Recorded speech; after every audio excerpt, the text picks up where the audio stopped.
Madame la ministre, mesdames et messieurs, bonsoir et bienvenue à toutes et à tous pour la présentation de la promotion 2012 du programme Business Mentoring qui portera le nom de son parrain, Georges Lenz.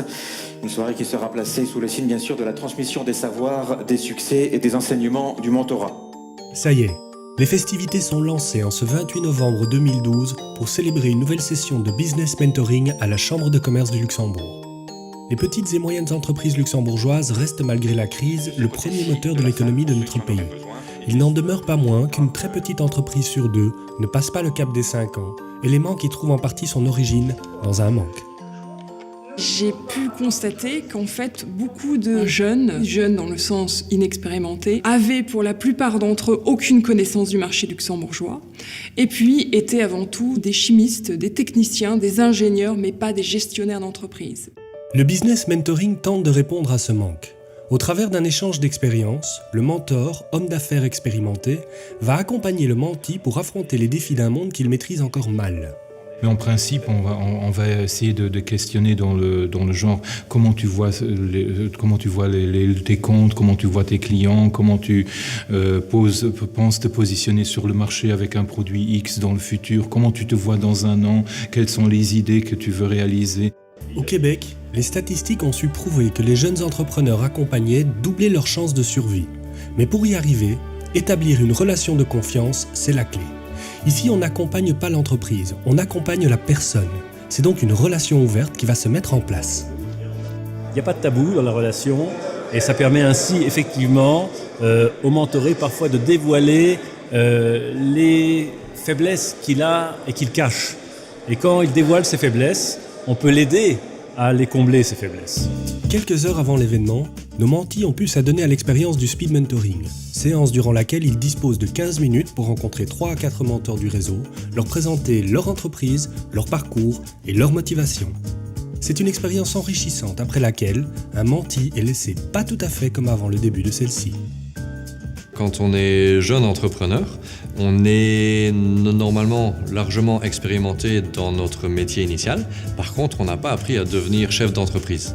Et c'est exactement là-dessus qu'on travaille avec notre mentor, c'est-à-dire qu'on devient entrepreneur et on apprend à se poser les questions d'une autre manière. À chaque session, les mentis rencontreront des mentors intéressants, mais aussi intéressés. Ici, chaque rencontre est personnalisée aux attentes du menti. Et il y a autant d'attentes qu'il y a de mentis. J'attends 2 choses du programme Business Mentoring. C'est tout d'abord un certain savoir-faire technique au niveau de la gestion d'entreprise, des outils pour pouvoir planifier un budget, pour pouvoir planifier des ressources.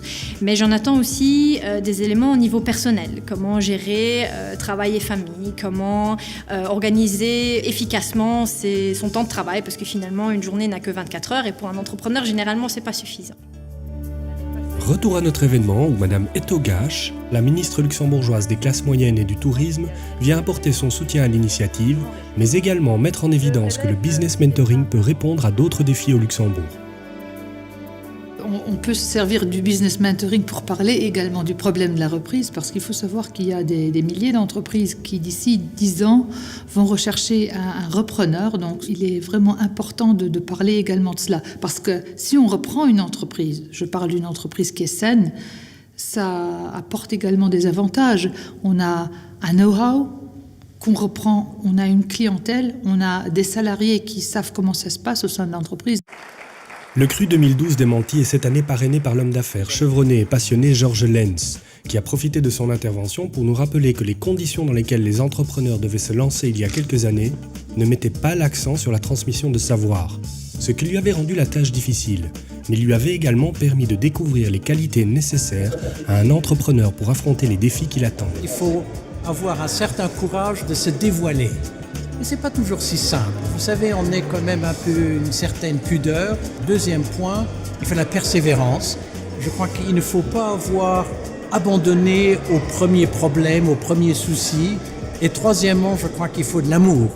Parce que finalement, c'est le dévouement qui compte. Dans une entreprise, si vous n'aimez pas votre entreprise, de toute façon, ça donnera strictement rien. Le rendez-vous est donc donné pour l'année prochaine. Après 3 ans d'existence au Grand-Duché de Luxembourg, le business mentoring a su intégrer la culture entrepreneuriale du pays. De plus en plus de jeunes professionnels se donnent la chance de prendre du recul avec leurs mentors et de regarder vers l'avenir comme de véritables dirigeants d'entreprise.